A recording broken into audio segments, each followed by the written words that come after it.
Hello, good evening, and welcome to the show. Today we are in Israel and we're going to interview an author by the name Rachel Abraham. And she wrote that book, Women and Jihad.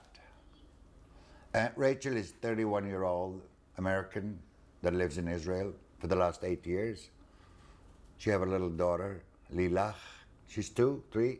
No. 2. 2. And Rachel, this is your book. Can you present yourself to the camera? So, hold it. My name is Rachel Avraham. I'm a news editor and political analyst working at the Jerusalem Online website, which is the English website of Israel's Channel 2 News. As a journalist, I have been covering terrorism issues for over 3 years now. And as a journalist, I saw that there was significant, issues with the way that the media has been covering Palestinian female terrorists. Now, I did my master's degree at Ben Gurion University in Middle Eastern Studies, where I did my thesis on this topic. And when I entered the journalism world, I saw a need to expand my MA thesis into a book to give journalists a guide on so that female terrorists will not be presented in a glorious light in the media, so that terrorists can be treated as terrorists regardless of their gender, regardless of their national origin, so that the phenomenon will not be encouraged by appeasement in the media. So that's why I wrote the book. And the reason is you chosen woman into that. Why? Because women are 8 times more likely in the Western media to receive positive coverage than male terrorists. There's glorifying them more than... Because this is how they see it. You know, in Western culture, since you're from the West, you know that women are not perceived in a violent way. They're perceived as mothers of small children, the wives, people that bring new life in the world. If there's violence involving women, it's rape, it's domestic violence, it's murdering women. Women are not villains. The villains always in the psyche of the Western mind have to be a man. So when a woman blows herself up like they did during the Second Intifada, or the female terrorists of today's knife intifada. There was one not too long ago here in Israel who did a terror attack in Jerusalem. Yeah. You know, it's like these particular women are not, the people in the West ask, how could it be that somebody so gentle and sweet could do something so awful, like stab a police officer, stab a yeshiva student, or to blow herself up in a marketplace as people are shopping for Shabbat? What would it be that it would? And then everyone says, oh, that she's poor, she's miserable, something happened to her that caused her to do it. She's never guilty for her own actions. Well, if you look at the New York Times and Osama bin Laden, with the September 11 terror attacks, the media had no problem calling a spade what it is, calling him a terrorist what it is. Nobody felt sorry for Osama bin Laden. But Hanadi Jaradat blows herself up in front of a bunch of children eating in a restaurant in Haifa that was owned by partially by Arabs. She's some poor miserable woman because Israel killed her brother, Israel kills her fiance. Let's feel sorry for her. But why should we feel sorry for her if her brother and fiance were terrorists? And even let's just say they were innocent. Is this a way you deal with grief? Revenge. By killing innocent children? Some of them were babies. This is not the way you deal with grief. It's not a legitimate way. We had a big exhibition in Stockholm with her picture in a big swimming pool of blood, red colored. Mm-hmm. And then they invited the Israeli ambassador to that exhibition. And the first thing he did when he saw her picture, he turned all the lights into that and he got really pissed off. It was not diplomatic at all. And the guy who did it, it's an Israeli guy, an ex-Israeli. He lives in Stockholm. And he wanted to, exactly as you said, glorify a woman terrorist and say, look, poor girl, they killed her, this and that. And nobody knows that the ambassador's grandchild was killed in that event. That's why he was pissed off. Even if it wasn't his grandchild, that's not a way to behave, to glorify somebody who killed innocent people. It's just not the way to deal with anything. You should first of all condemn anyone who kills women and children. It doesn't matter what they suffered in their personal lives. If you kill civilians, you're a murderer, and there's no reason to glorify you. So what he did was a despicable act, and I think the ambassador was 100% correct in his actions. And even if he didn't have a grandchild killed in that incident, he should have done the same thing. Rachel, second question. You wrote this book about women and jihad. The Palestinian movement are talking about the law, no, the idea of returning to all Palestine, Israel, everything, violently. How do you think that inspire women to go and kill themselves for that cause?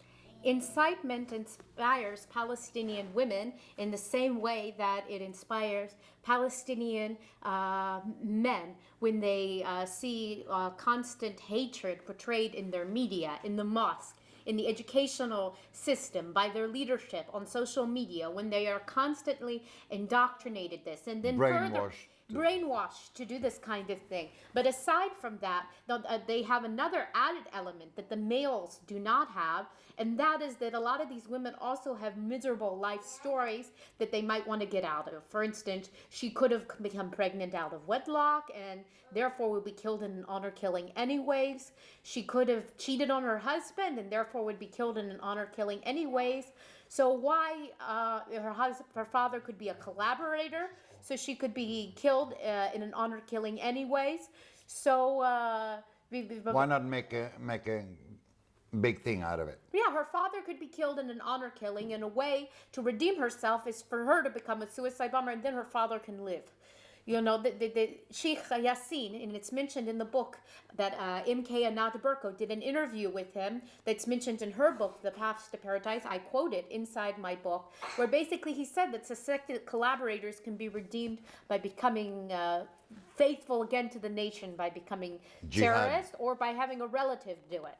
And Ayat al-Akras, her father, was believed to be a suspected collaborator. There's also rumors that I heard from Dr. Kadar, Mordechai Kadar, after I published the book, that the Israeli intelligence claims that she was also pregnant out of wedlock.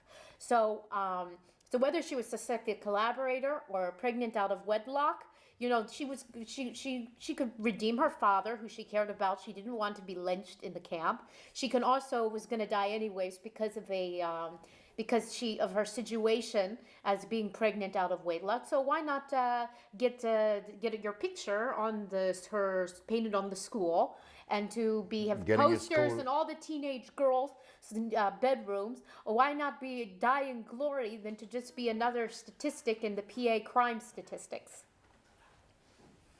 All these jihadists, or whatever you call them, do the family get any paid, or they get paid before they do that, or? Yes, they get paid, and the longer they sit, they first of all, the families of everyone who dies get paid for the rest of their lives. And then if you are fail and you end up in jail, you also get paid, and the amount of money your family gets rises the longer you sit in Israeli jails. Which means if you just commit some mild security crime and get 4 years in prison, your family will get significantly less money than if you commit multiple murders and a suicide bombing yet survive. And then you can we could get a fortune from the Palestinian Authority. And all of this money that the Palestinian Authority gets, because they don't really have any industry, is via donations from countries like Sweden, countries like the United States, other EU countries. They're the ones who are funding this. Those payment to If families they and cut the all that. funding to the Palestinian Authority, where will they get the money to do it? They have no functioning industry. They've invested in terrorism instead of building local industry. The only industry you see in the West Bank is run by Israelis, but of course the BDS movement is even trying to shut that down. And I want to add that the main people who are affected by that are It's the Palestinians, Palestinians themselves. Palestinian workers. I know we have a movement in Sweden that trying to stop SodaStream, and we have a video film from YouTube of the I think the CEO of SodaStream talking to his Arab workers and very sorry that he had to shut down the company because he had to move it to Israel.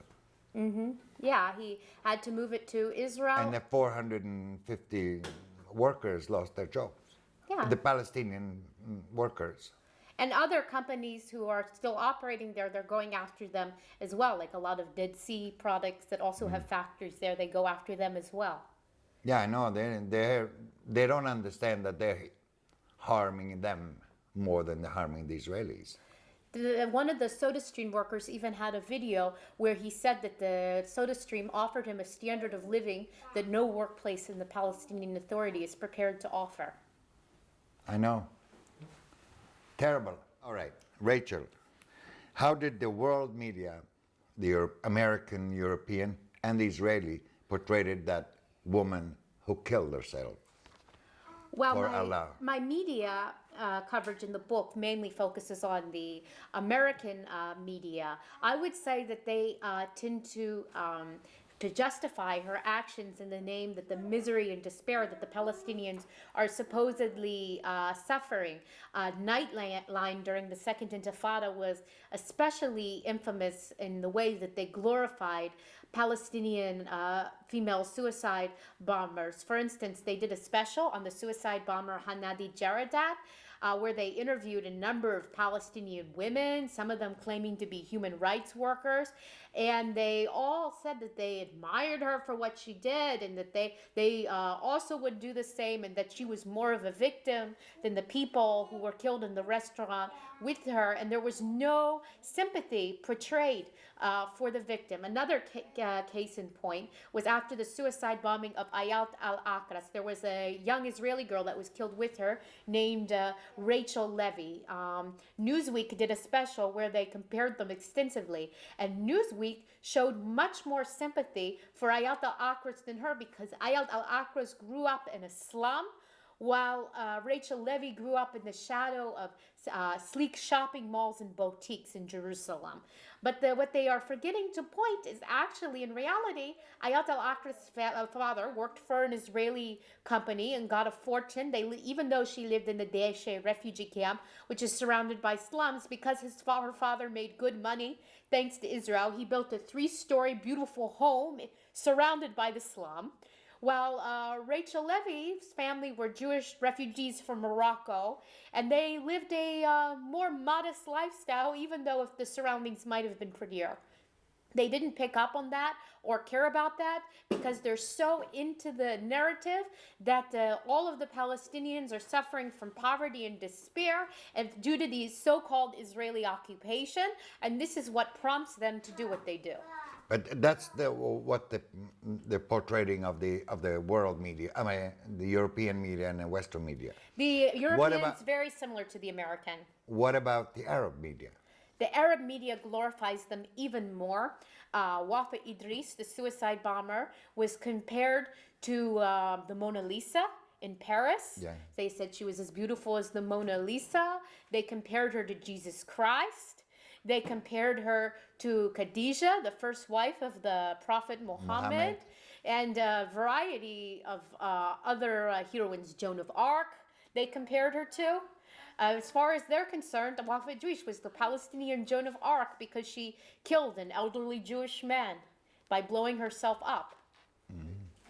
Rachel, this picture on your book, where is that? It's a picture of Ayat al-Akras. I got the picture from a source of mine who received the picture from a source, anonymous source, in the Palestinian Authority, and it highlights that UNRWA schools constantly glorify Palestinian female suicide bombers, even though they receive money from the international community to educate for peace. Yeah, but their theme is peace here. Start here. Is that the way they showing it? If they're having a picture of Ayat al-Aqras on their building, they are not promoting peace in any way, shape, or form. The very fact she's holding a pistol shows that she doesn't seek peace. This picture, where is that? It's at a UNRWA school in Bethlehem, an UNRWA boys' school. This picture been taken of many journalists all over the world. Yes, and it highlights that the UNRWA is not educating for peace like they claim. Is that Daesh? What's the name of that camp? Daesha camp. Yes. So what does a child that every morning go to school and see that picture with a murderer with a gun, bleeding gun? He could be inspired to do the same thing, to follow in And her that's footsteps. UNRWA, the United Nations facilities for peace. Yes, that's their... Doesn't look very peaceful No, picture. it's not. What do you think a child think when he go every morning and see that portrait of a murderer with a gun in UN peaceful school, or so-called peaceful school? A young child who walks by a portrait of suicide bomber Ayat al-Aqras in a school, in front of a UN facility school, would be inspired to follow in her footsteps and would feel that the international community would support him in such a action. Because of all this glorifying of on those camps in UNRWA camps. And they continue to send them money. Exactly. Do you think that this boy that walk around the school every morning and see that, do you think he can inspire his mother or his sister to be a hero like that one? Of course, he would want to motivate his and try to influence his mother or sister to follow in the footsteps of that young person. More likely the sister than the mother. Because that's what he see every morning. Exactly. And it's Mona Lisa and... Exactly. Although I have to say that it's less likely for mothers to do it. There were a few mothers, like Reem Aisha, mother of 2 small children, who did it, and she did that was criticized in the Arab press. But it's for a young single girl who has no children, it's very socially acceptable in the Palestinian Authority for her to do something like that. That's what's happening now with all these knife stabbing. The girls are 16, 17 years old. Precisely. This picture would prompt a young Palestinian boy to talk to his sister and to try to influence her to follow in her footsteps and to do the same thing. You mentioned about those girls that come from a slum area, poor area and all that, and that's all media in the world. They're feeling sorry for these girls and all the terrorists. But if you look at the history of all the last 20 years terrorism, they're not Mohammed Atta and all his friends. They come from a rich families or middle class families. It's very much true what you said. As I told you earlier, Ayat al-Aqras grew up in a 3-story style home. Even though it was in a refugee camp, it was a huge home with all of her siblings. She grew up together in such beautiful standards by Palestinian compared to other Palestinians. Hanadi Jaradat was a lawyer, definitely not an undereducated person. Ayat al-Aqras also had straight A's in school. Wafa Idris was a nurse. She wasn't somebody who lacked education. You can't be a nurse without education. So these people are not necessarily poor, miserable. Like, yes, there was one that was a seamstress who didn't have any education, but most of them were highly educated. And not all of them were poor. Many of them were not poor. So all this myth about poor girls and Only some of them were poor. Not all of them were poor in reality. because that's one of the way of the media in the West, which I know, glorifying these poor girls and come from the slum area of refugee camps. I don't understand why they still call it refugee camps when he can build 4 3-story buildings there. That's not a refugee camp. No, his home was not a refugee home by any means. In fact, if the Palestinian Authority allowed him to build his home outside of the camp, I'm sure that he would have. Back to that thing about the refugee, there have been these refugee camps been 65 years. When my parents lived in a refugee camp in Tiberias, it was about 4 years, 5 years, and then they got real houses, and the refugee thing was like over. But Palestinians love to get this title refugee inherit into the family, you know. You can have like 7 generations after 1948 and you still call yourself a refugee, and you're born in European capital, and you're a parliament member of the Swedish parliament. You call yourself a Palestinian refugee when you are born in Europe and your parents were born in Europe. What do you think of that? I don't think you can inherit refugee status once you have Swedish citizenship or American citizenship. Or British citizenship or French. You can no longer count yourself as a refugee. In fact, I would even say the ones who live in Lebanon, Jordan, and other places across the Arab world, the Gulf states, if they would be so generous as to give them citizenship, I don't see a reason why to call them refugees, because it's like they're artificially preserving refugee status. When if they just rebuilt the camps in Lebanon and gave them Lebanese citizenship and the same rights, then they would essentially be able to be like any other Lebanese person. And by not doing that, they are perpetuating crime. They're perpetuating poverty. They're perpetuating a lot of problems in their countries. And that's what led to the outbreak of the Lebanese Civil War. Because, instead of, letting them, the people Become part of this society, they kept them separate, and then the terror groups became active there, and then they pulled the country into chaos that the country has never recovered from. Does that have to do with this thing that they are thinking, we're going to have this card called Palestinian refugee, and we're never going to let them build anything before we return to the 1948 It's definitely a political strategy. In fact, the Hamas Authority doesn't even allow the Palestinians living in Gaza to leave the refugee camps. And there are even Palestinian Authority officials who are on record as stating that even if they declare a Palestinian state in the West Bank, that this state will not give the refugees Palestinian citizenship until they get the right of return to Safed or Jaffa, Haifa, or wherever they came from. They presumably came from. They still... Well, some of them actually came from there and fled the war. Others, migrated within the last several years from Arab countries. But others have been there a long time. They're a mixture. There's a mixture. But how do they look at that a parent of an Iraqi or Moroccan Jew who left his home, or been forced to leave his home, can we just swap together? I mean, make it like...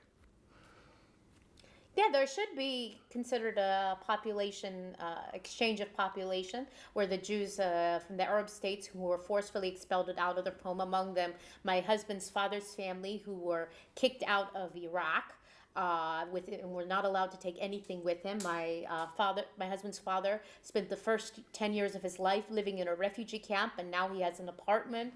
He has his own business. He lives a normal life. So his son did not inherit his refugee. His father lived in impoverished conditions, but his son managed to get a master's degree and now works as a chemist in a lab and has a very good prestigious position with education and everything. None of the Mizrahi Jews are refugees today. They've all been absorbed into Israel and have become productive members of society. We do not see that with the Palestinians. I know my father was one of the one who helped them escape Iraq and Syria. Okay, Rachel, my country contribute Sweden $45 million to UNRWA. While you were researching for the book and all that, do you know anything about where this money goes?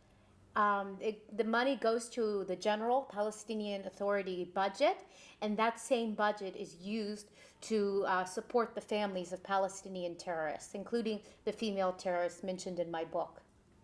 And those who sits in prisons in Of course, Israel. the failed suicide bombers. Among them, the suicide bomber who killed a cousin of my husband during the Second Intifada, Claude Knapp. He was released in the Gilad Shalit prisoner exchange and is getting financial support from the Palestinian Authority to this day. He survived. He was disabled, but he survived the suicide bombing. Is this the money that goes from Sweden to UNRWA? That goes to the Palestinian Authority's budget? It goes indirectly, but it goes to the General Palestinian Authority budget, and from there, some of the pool goes to that. So that we don't know where the money goes. They're not stupid. They're not saying it. They don't leave a trail, but We all know that. we all know where it really comes from. All right. Do you know anything about the publication about where the money goes and percentage of what and where? In publicly available documents, it was revealed that 6% of the PA budget is used to encourage terror attacks. So we basically know from publicly available documents that 6% of the PA budget is used in order to provide incentives to encourage Palestinian terror attacks. Okay, Rachel, how do we get your book into the public? You can visit Amazon.com and search up Women and Jihad, debating Palestinian female suicide bombings in the American, Israeli, and Arab media, and it pops right up. Thank you very much. Thank you.